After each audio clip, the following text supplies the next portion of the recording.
तो चलिए पहला यहाँ पे क्वेश्चन है आपका, कंप्यूटर विकास के इतिहास को लेके। क्वेश्चन क्या कह रहा है, कंप्यूटर विकास के इतिहास को लेके।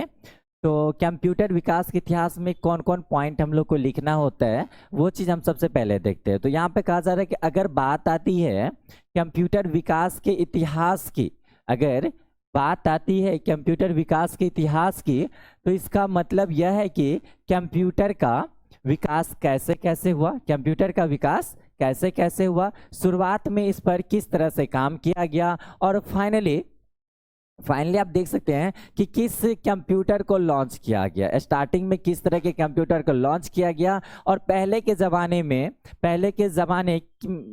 का जो ज़माने में जो था किस तरह का कंप्यूटर रहा करता था। ठीक है, तो ये सारी टॉपिक हम लोग कहाँ पे कवर करने वाले हैं, कंप्यूटर फंडामेंटल के अंदर, ठीक ना। और ये सारा डेवलप कैसे किया इसके बारे में भी जानेंगे। तो पहला पॉइंट आप लोग का यहाँ पे देख सकते हैं। तो पहला पॉइंट कह रहा है कि सबसे पहले एबकस नामक एक यंत्र आई थी। सबसे पहले क्या आई थी, एबकस नामक एक यंत्र आई थी, जो कि ली काई चेन, कौन था, ली काई चेन नामक एक वैज्ञानिक जो कि चीन का रहने वाला था, इन्होंने 16वीं शताब्दी में, कब बनाया था, 16वीं शताब्दी में एबकस नामक यंत्र का ये आविष्कार किया था। किसने किया था, ली काई चेन नामक वैज्ञानिक ने। और ये वैज्ञानिक कहाँ का रहने वाला था, चीन का रहने वाला था। चलिए, तो पहला कंप्लीट हुआ कि हिस्ट्री ऑफ कंप्यूटर विकास जो हुआ था, कंप्यूटर विकास में सबसे पहला जो यंत्र आया था वो कौन सा यंत्र था, एबकस नामक यंत्र था। और इस यंत्र को बनाने वाला कौन सा व्यक्ति था, ली काई चेन था। और ये व्यक्ति कहाँ का रहने वाला था, चीन का रहने वाला था। और कब बनाया था, 16वीं शताब्दी में बनाया था। अब इस यंत्र का यूज देखते हैं हम लोग कि क्या यूज था इसका। तो इसका काम सिर्फ जो होता है जोड़ना, घटाना और वर्गमूल निकालने जैसा इसका काम था। तो एबकस नामक यंत्र का यूज क्या था, जोड़, घटा और वर्गमूल निकालने जैसा इसका काम था। ठीक है, और ये यंत्र लकड़ी का बना हुआ था। एबकस नामक यंत्र जो था वो किस चीज का बना हुआ था, लकड़ी का बना हुआ था। तो चलिए नेक्स्ट हम लोग देखते हैं आगे। और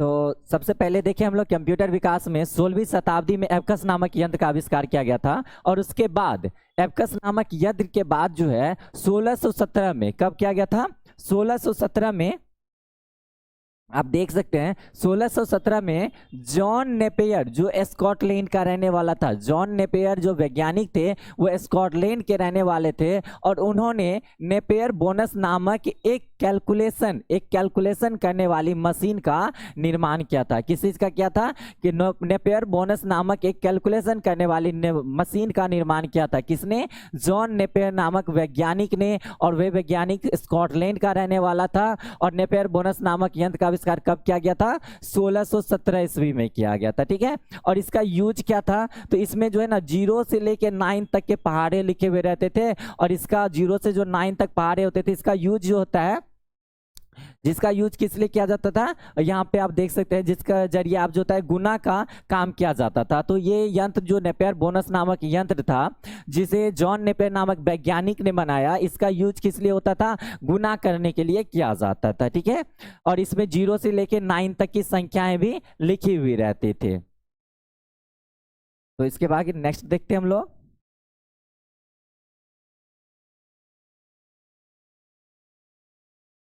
तो 1617 के बाद जिस यंत्र का आविष्कार हुआ, अब उसके बारे में हम लोग देखते हैं एक बार।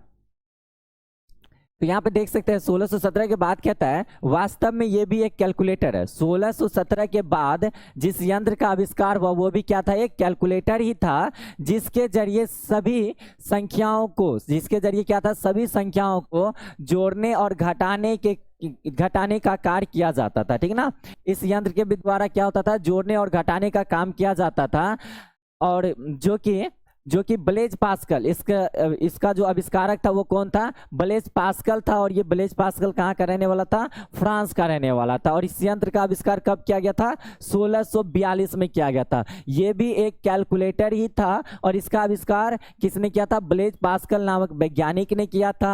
और ये वैज्ञानिक फ्रांस का रहने वाला था। और कब किया था? 1642 में किया था। ठीक है, तो आप देख रहे हैं कि किस तरह से डेवलप करते गया था। और यहाँ पे कहा जाता है, आप इस मशीन को अगर ध्यान से देखने की बात किया जाए वाकई में मशीन को, तो ये आपका जो होता है ना, ये मशीन रहा, ठीक है ना, यही कैलकुलेशन करने वाली एक मशीन है। तो इस मशीन को ध्यान से अगर देखिए तो इसमें कई सारे चक्र हैं। क्या है इसमें? बहुत सारे आपको यहाँ पे चक्र देखने को मिल जाएंगे इस यंत्र के अंदर। और जिन पर क्या लगा हुआ है? जिन पर कि 0 से लेके 9 तक की संख्याएं अंकित किया गया है। अगर इस पे गौर से देखा जाए तो यहाँ पे आप देख सकते हैं इस पे क्या लगा हुआ है। यहाँ पे जितनी भी संख्याएं दिख रहे हैं आप, इसमें 0 से लेके 9 तक की संख्याएं अंकित की गई है, जिसके जरिए सारा काम किया जाता है। जिसके जरिए क्या किया जाता है? सारा काम। तो वो काम क्या होता है? यहाँ पे हम लोग का कैलकुलेशन जैसा काम होता है। ठीक है, तो नेक्स्ट इसके बाद हम लोग देखते हैं आगे।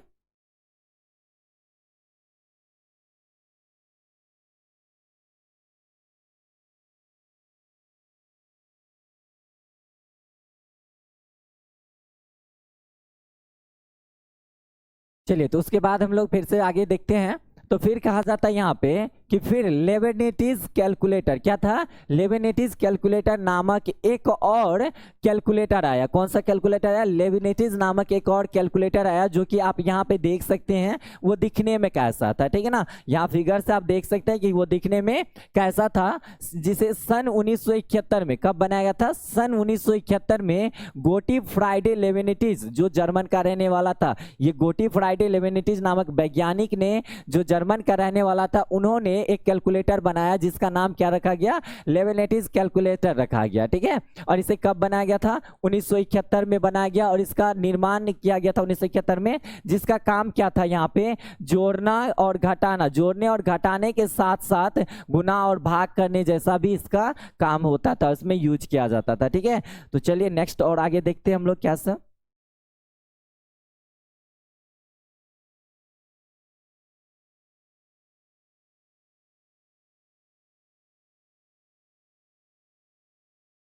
तो यहाँ पे आप देख सकते हैं कि उसके बाद जो है 1822 में, कब आया था? 1822 में चार्ल्स बेबेज। चार्ल्स बेबेज क्या है? ये एक वैज्ञानिक का नाम है जो ब्रिटिश का रहने वाला था। तो उसके बाद 1822 ईस्वी में चार्ल्स बेबेज ने क्या किया था? डिफरेंस, किसका? डिफेंस इंजन नामक एक इंजन का आविष्कार किया था। 1822 में चार्ल्स बेबेज जो ब्रिटिश का रहने वाला था, इन्होंने क्या किया था? डिफरेंस नामक इंजन का आविष्कार किया था। ठीक है, डिफरेंस नामक इंजन का क्या किया? आविष्कार किया, जो कि ये इंजन जो है ना, ये इंजन भाप से चलता था। किस चीज से चलता था? भाप से। तो अगर क्वेश्चन आप आता है कि डिफरेंस इंजन नामक डिफरेंस इंजन जो है ये किस चीज से चलता था, तो आप देख सकते हैं यहाँ पे भाप से चलती थी, जिसका काम जोड़ना घटाना और गुना, जोड़ घटा और गुना के साथ क्या था? भाग करने के साथ साथ इसका प्रयोग बीजगणितीय सवालों को भी हल करने के लिए किया जाता था। तो यहाँ पे देखिए हम लोग 1822 में चार्ल्स बेबेज नामक वैज्ञानिक, जो कि ब्रिटिश का रहने वाला था, इन्होंने डिफरेंस इंजन नामक एक इंजन का आविष्कार किया था। किसका आविष्कार किया? डिफरेंस इंजन नामक एक इंजन का आविष्कार किया, जिसका काम क्या था? जोड़ने घटाने और गुना भाग के साथ साथ क्या था? बीज गणित जैसे सवालों को भी सॉल्व किया जाता था इसकी मदद से। ठीक है, तो चलिए नेक्स्ट और देखते हैं। और ये इंजन किससे से जो चलता था? भाप से चलाया जाता था इस इंजन को।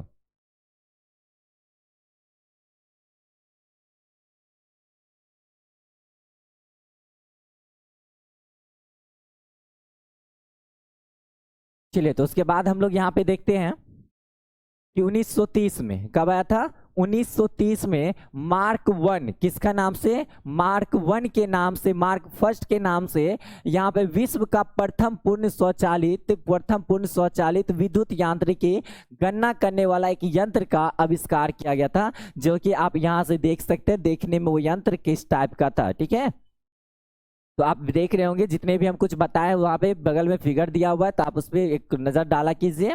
तो यहाँ पे फिर से देखते हैं हम लोग कि 1930 में मार्क फर्स्ट के नाम से विश्व का प्रथम पूर्ण स्वचालित विद्युत यांत्रिकी गणना करने वाला एक यंत्र का आविष्कार किसने किया था? हार्वर्ड आइकन ने किया था। हार्वर्ड आइकन ने क्या किया था? प्रथम पूर्ण स्वचालित विद्युत यांत्रिकी गणना करने वाला एक यंत्र का आविष्कार किया था। और कब किया था? 1930 में किया था, ठीक है ना, 1930 में किया था, जिसका प्रयोग क्या होता था? सभी प्रकार के गणनाएं करने के लिए, मतलब ऑल कैलकुलेशन करने के लिए क्या किया जाता था? इसका यूज किया जाता था, ठीक है ना, इसका प्रयोग किया था। तो नेक्स्ट इसके बाद हम लोग देखते हैं आगे।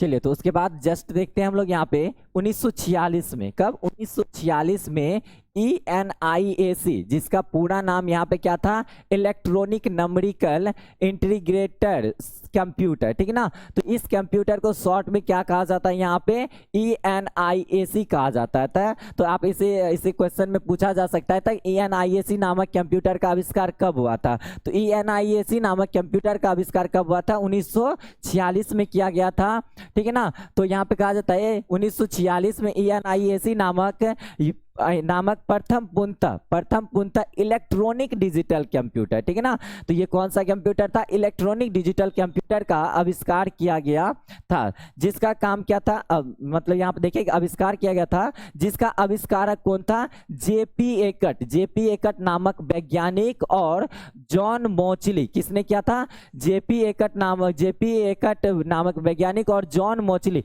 ये दो वैज्ञानिक मिलकर ENIAC नामक कंप्यूटर का आविष्कार किया गया था, जिसे 1946 में बनाया गया था, ठीक है ना। तो इसके सहयोग से, किसके सहयोग से? जेपी एकट और जॉन मोचली के सहयोग से इसे बनाया गया था।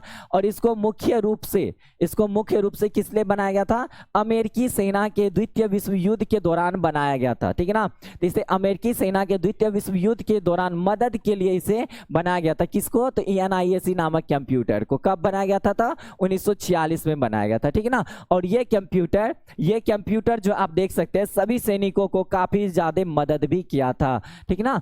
तो इस द्वितीय विश्व युद्ध के दौरान इस कंप्यूटर से बहुत ज्यादा हेल्प भी हुई थी। तो चलिए नेक्स्ट आगे हम लोग बात करते हैं अगले टॉपिक पे।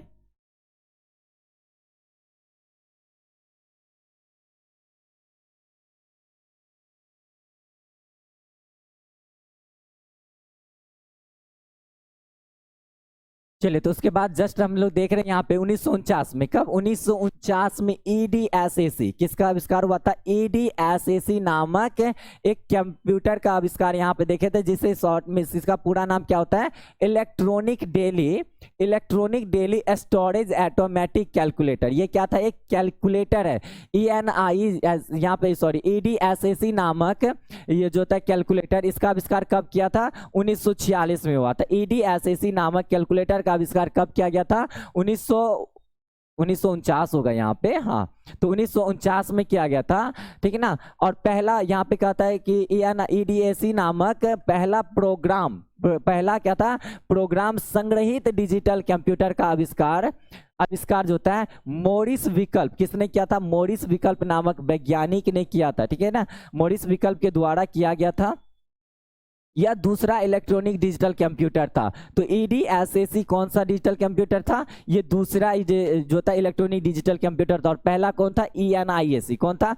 पहला डिजिटल कंप्यूटर जो था, पहला डिजिटल कैलकुलेटर जो था वो EDSAC था, सॉरी, वहां पे ENIAC था। और यहाँ पे दूसरा इलेक्ट्रॉनिक डिजिटल कंप्यूटर जो हम लोग देख रहे हैं वो कौन सा है? यहाँ पे EDSAC है, जिसे कब बनाया गया था? 1949 में बनाया गया, ठीक है ना। और यहाँ पे दूसरा इलेक्ट्रॉनिक डिजिटल कंप्यूटर था, जिसका प्रयोग वर्गों के पहाड़े, किस लिए? वर्गों के पहाड़े और आभास संख्या जैसे गणना करने के लिए किया जाता था। तो EDSAC नामक कैलकुलेटर का आविष्कार 1949 में किया गया था। और किसने किया था? मॉरिस विकल्प ने किया था। किसने किया था? मॉरिस विकल्प ने किया था। और इसका यूज किया होता था, इसका जो प्रयोग होता था, ये वर्गों के पहाड़े और आभास संख्या जैसे गणना करने के लिए इसका प्रयोग किया जाता था, ठीक है। तो चलिए आगे हम लोग देखते हैं इसमें और।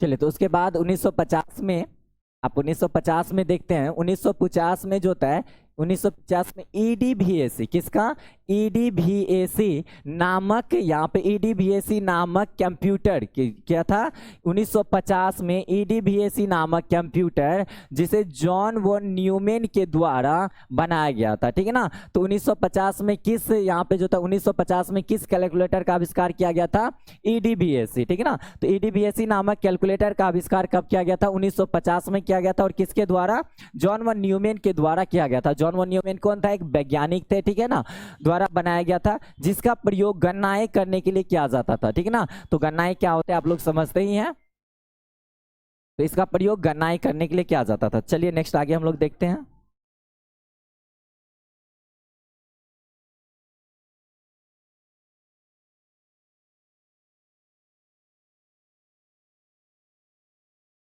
तो चलिए उसके बाद यहाँ पे देखते हैं 1951 में, कब, 1951 में यूएनआईवीएसी, किसका, 1951 में यूएनआईवीएसी नामक जो था यहाँ पे सामान्य उद्देश्य के लिए यूएनआईवीएसी नामक यंत्र का आविष्कार कब किया गया था, इस कैलकुलेटर का, 1951 में किया गया।